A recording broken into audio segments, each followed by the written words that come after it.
what's up guys? This is Carl Bergé. Hope you're well. Yeah, playing tonight for Mesken Collective. Thanks a lot for the invite, guys. Looking forward a lot. And yeah, a little bit about myself. I'm 26 years old, DJ and producer. Born actually in close to Bochum in West Germany. Lived in Melbourne for quite a while, which shaped me a lot. And nowadays based in Berlin since 4 years. And yeah, I started music like 4 or 5 years ago and had a quite organic journey up since then, from like house parties to bars to dancing bars to clubs to bigger clubs to festivals, and now doing it full time since a few months.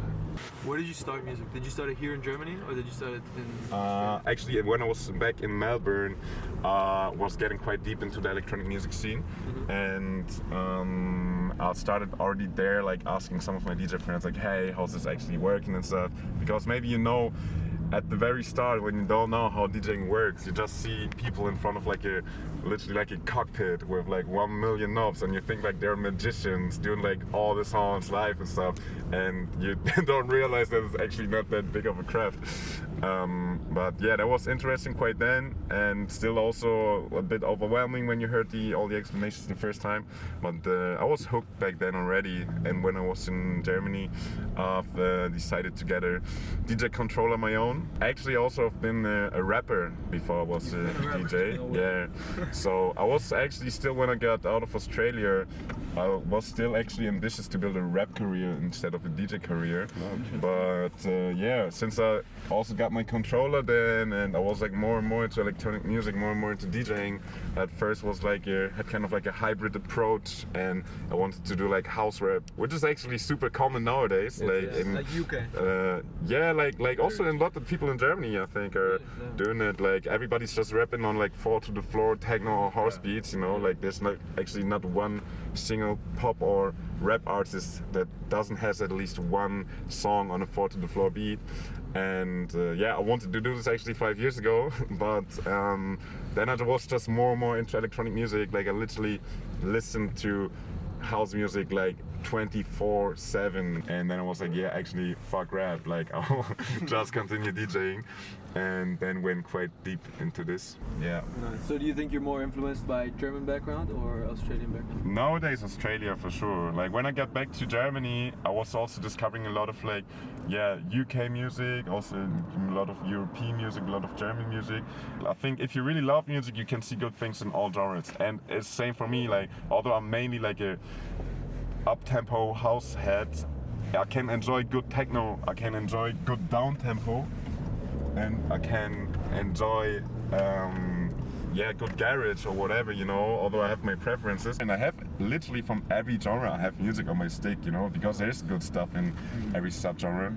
After going through all of different European soundscapes, in the end got back to the Australian ones where I started with, and really found like this is actually, from all the stuff that I've seen so far, is the stuff that I like the most. A spot that I've actually been hanging out a lot when I got new into this town. I mean, it's probably also, it's a quite touristic place, but for me, when I got back here as a Berlin foreigner back in the days, it was always a nice spot to meet people, to hang out at the water, hang out in the sun. And it's still actually, when people visit me in Berlin, especially people that have not visited me before, they ask me, hey, show me a cool spot in Berlin. It's always Hallsmark, the first thing, because you cannot love it, or you cannot not love it. How do you pronounce Carl Bergé? Carl Bergé, like a French version. I already asked you this when we met the first time, I think. Is it French at all? No, actually my surname is Bergé, which is like quite German, I would say. But I used to have French class in school back then, and since my first name is Roman, and then in school, if I should introduce myself, it was like Je m'appelle Romain Berger, and out of this developed the Berger thing in the end, and yeah. The next question, what is your social security number?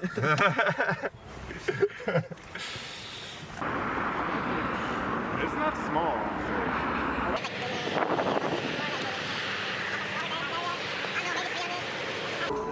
Yeah. Should we grab a beer or something?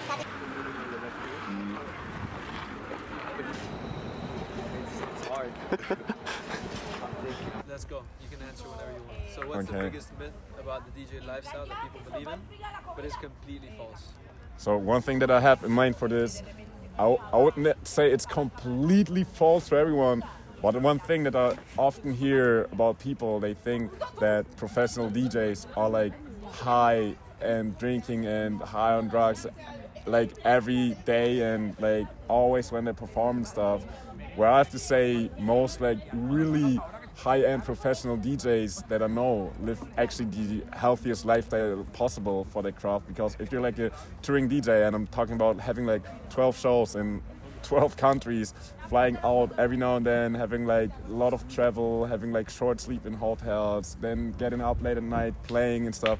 If you want to do all of this, like, and without hurting your body endlessly, you have to do a lot of sports, you have to be very well organized, and you can't drink all the time or do any stuff. So actually, like for example, for myself, I just play sober, and most professional DJs that I know, they also play sober. There are surely some, of course, that also drink or get fucked when they play or after. But for example, a lot of the like most professional DJs that I know on their riders, they have like water, coconut water, nuts and fruits, and maybe then like a bottle of liquor that they most of the time don't even touch, or if they do, they drink a shot with the promoter after the show, like just for the sake of it, for the ritual.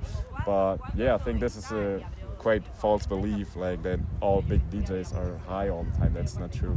If you could change one thing about the music industry overnight, what would it be? Probably quite common hate-love topic, the need of social media, I think. Because like I love and I hate social media. Like I love it for like especially like the digital networking aspect and also the learnings that you can get from it. Like nowadays there's so many channels on Instagram telling you like all types of secrets for like producing, for like promoting yourself, for like cooking, whatever. Yeah, like you can really get a lot of education from social media, which I also really like. And you can rate every artist in the world, ask them for collaborations, rate their tracks, receive promos and stuff. So it's a great communication tool, and it's a great education tool also. But also like the need of promoting yourself 24/7, giving people like insights into your personal life and stuff, because this is the stuff that engages the best and stuff. That's fucking annoying. And I was like, before like was doing music, I was the type of person who like changed their profile picture on Facebook once a year and never posted anything, you know. On Instagram I posted maybe one picture a year. Nowadays, because obviously I'm, you know, want to invest into my career and try to do it properly, and it is part of the game.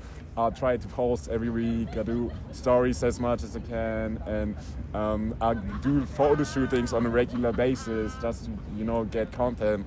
And yeah, the need for this is a bit annoying. I mean, there are still like a few artists that manage to build a sustainable career without this, but also a lot of them, for example, let's say like Helena Hauf, she's quite known for not having any socials, but she also started her career ages ago. And I think if you're already established, then it's easier to keep this lane through playing nice shows, doing nice releases and stuff. But if you're starting out freshly and you don't want to use social media, you will have a really hard time. And I wish this would be different. It would be cool to also to have it like as a choosable option, but not as a necessity in order to grow your career faster. What's your wildest backstage or gig horror story? Like one gig story that came into my mind, which was also a nice learning in the end though.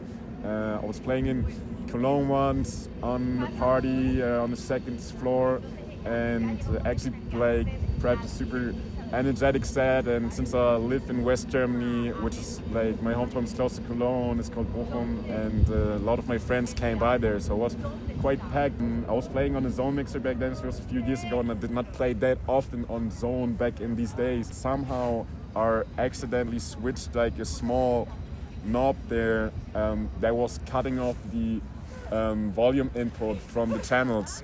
And then suddenly after the first song, literally before the first transition even, within the first song, the complete music stopped. And since I was like back then quite new with zone mixes, I was like, okay, fucking hell, what happened? Like, and I tried everything, went up and down, like inserted cables back and forth, whatever, and nothing worked. And then I was like, after like already more than a minute of silence, like people were still like waiting, but it was so uncomfortable. There was like, okay, guys, the equipment is broken. We need a technician here. I was like to my friends, hey, get the technician quickly. Then it took like more like 4 or 5 minutes until the technician came, and the floor got emptier and emptier and emptier. Like nobody could give a fuck to like wait for like 5 minutes straight, you know.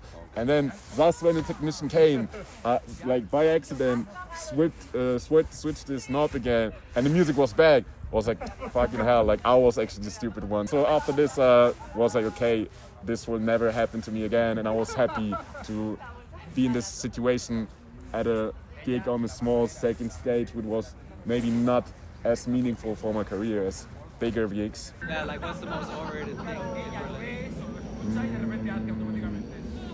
To be honest, I'm a big fan of Berlin, and I think it really lives up to the hype.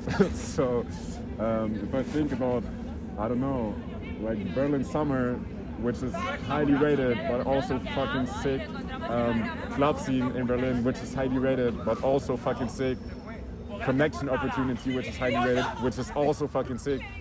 To be honest, I think Berlin really lives up to the hype. It's a beautiful city to live in, and there's beautiful people here. Once you like, you know, got your family together, the clubs or the club scene, the amount of international artists you can see is unreal. So I'm gonna be honest, like spontaneously thinking everything that I think about Berlin is fucking sick. So Best fucking answer you can. Maybe louder. Okay, thanks. oh crap. Okay. It's pretty enough. What?